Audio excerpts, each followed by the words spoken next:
अस्सलाम वालेकुम, welcome back to my channel. आज की रेसिपी मलाई तवा कलेजी की है। इस तरह से कलेजी बनाएंगे तो अगर कुछ लोगों को स्मेल की शिकायत होती है तो वो भी दूर हो जाएगी। तवा कलेजी बनाने के लिए तवा मैंने रख दिया चूल्हे पर, उसको गर्म करके उसमें मैंने आधा कप घी का शामिल कर दिया, 3 टमाटर का पेस्ट शामिल कर दिया इसमें मैंने, 1 टेबल स्पून जिंजर गार्लिक का पेस्ट, 3 अदद हरी मिर्चें हैं वो भी शामिल कर दिए काट के। सब चीज़ों को हम अच्छे से कुक कर लेंगे। अब अभी तो हमें ऐसे लग रहा है ना शायद ये काफ़ी ज़्यादा है और तवे से बाहर आ रहा है, लेकिन आहिस्ते आहिस्ते ये रिड्यूस हो जाएगा खुद ही। अच्छे से हमने इसको कुक करना है, टमाटर के पेस्ट को, अदरक लहसुन और हरी मिर्चों को। मसाले शामिल कर देंगे। रेड चिली है 1 टीस्पून फुल है, हल्दी है 1/2 टीस्पून, धनिया पाउडर है 1 टीस्पून फुल, ज़ीरा पाउडर है 1 टीस्पून, नमक 1 टीस्पून है। सब चीज़ों को हम थोड़ा सा भुनाई इसकी हम कर लेंगे ताकि इसका घी अलग हो जाए और मसाला हमारा तैयार हो जाए। ये देखिए हमारा घी अलग हो गया और मसाला हमारा तैयार हो गया है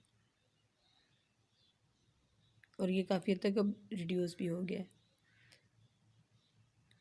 अब मैंने इसमें दही शामिल कर दी है फेंट के 3 टेबल स्पून। इसकी भी हम बुनाई कर लेंगे यहाँ तक कि दही का पानी खुश्क हो जाए। कलेजी के लिए मैंने मटन की कलेजी इस्तेमाल की है और 1/2 kg इसका वेट है। इसको मैंने ब्लांच कर लिया। ब्लांच करने का मतलब ये है कि मैं इसको उबलते हुए पानी में सिर्फ 1 मिनट के लिए डालती हूँ और फिर इसको ड्रेन करके धो लेती हूँ। इस तरह इसकी बिल्कुल भी स्मेल नहीं आती। आप इस तरह से बनाएं। अब मसाला हमारा तैयार हो गया, उसको हमने साइड्स पे किया है और सेंटर में हमने ये कलेजी डाल दी है। अब सब चीज़ों को अच्छे से मिक्स कर लेंगे।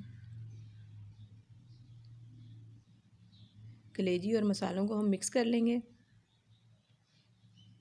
इस तरह से कलेजी बनाएं। आप यकीनन जो नहीं भी खाते ना उनको भी ये रेसिपी बहुत पसंद आएगी और ना किसी किस्म की स्मेल आएगी ना कुछ। बहुत से मैंने भी तरीक़े आजमाए हैं कलेजी की स्मेल दूर करने के, लेकिन ये सबसे बेस्ट है।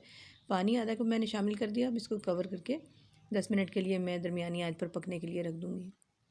कलेजी को बहुत ज़्यादा पकाया नहीं जाता वरना वो हार्ड हो जाती है। अब मैंने 10 मिनट हो गए, लिड हटा दिया। अब थोड़ा सा जो पानी इसमें नज़र आ रहा है वो ड्राई कर लूँगी मैं। आखिर में हम इसमें 1 टीस्पून गरम मसाला पाउडर का शामिल कर देंगे और 1/2 टीस्पून कसूरी मेथी है। इसको मैंने अच्छे से हाथ से मतलब मसल के वो शामिल कर दिया ताकि इसकी अच्छी से खुशबू आ जाए। कसूरी मेथी से कलेजी का टेस्ट बहुत अच्छा हो जाता है। और लेमन जूस शामिल कर दिया है 1 टेबल स्पून आखिर में। थोड़ा सा हरा धनिया शामिल कर दिया है। सब चीज़ों को अच्छे से मिक्स कर लें।